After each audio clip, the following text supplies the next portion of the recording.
ঠিক আছে, এখন যেটা যেটা প্রশ্ন করা হয় ঠিক উত্তর দিবা। তোমার বাড়ি কোন জায়গা? আমার বাড়ি তো হজাই। তুমি মুখ এদিকে দেখে কো। তোমার নাম কি? আরমান। বাবার নাম? বাবার নাম আনোয়ার। থাকো কই? আমরা তো উজান তারাপুর থাকি। কি কাজ করো? আমরা তো সাপুক ধরি, খেলাউলা দেখাই, বাজারহাটে কট মাছের গোচা উচা বেশি কাটা। এখানে কেমন দিন থাকি? এখানে আজকে পুরা 1-1.5 মাস থেকে আমরা এখানে তারাপুরে থাকি। আগেও একবার এখানে আমরা পুরা গোলার সময় রয়ে গেছি 1 বছর।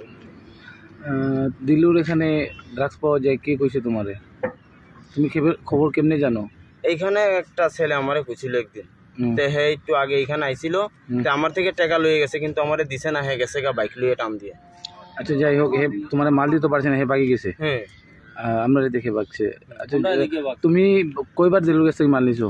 আমি আগে আরো 2-3 দিন নিছি। 2-3 দিন। মালের দাম কত? হ্যাঁ, আমার থেকে 130 টাকা করে রাখছিল। 130 টাকা করে।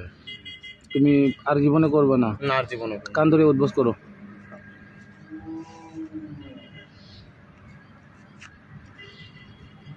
ঠিক আছে, বো এখন বো। মাল কার কাছ থেকে নিয়ে সুন্দর মতো কইবা। দিলু তার নাম। হ্যাঁ, কালাগুড়ি ছেলেটা, একটা বাইক আছে তার, লাল বাইক। তার বাড়ি বলে হসপিটালের ওইদিকে গেছিল। হ্যাঁ, এখন বাইক দিয়ে গিয়া গিয়া তোমার মাল দেয়। বাজারে ইয়া দিত আমারে। আজকেও বাজারে ইয়া দিত? আজকে বাজারে ইয়া দিতে চাইছিল, পরে হ্যাঁ কারে জানি দেখিয়া বাইক খুব স্পিডে চলে গেছে। আর ওই তাইনেরও মনে হয় দেখছে, দেখিয়া খুব স্পিডে ভাগিয়া গেছে।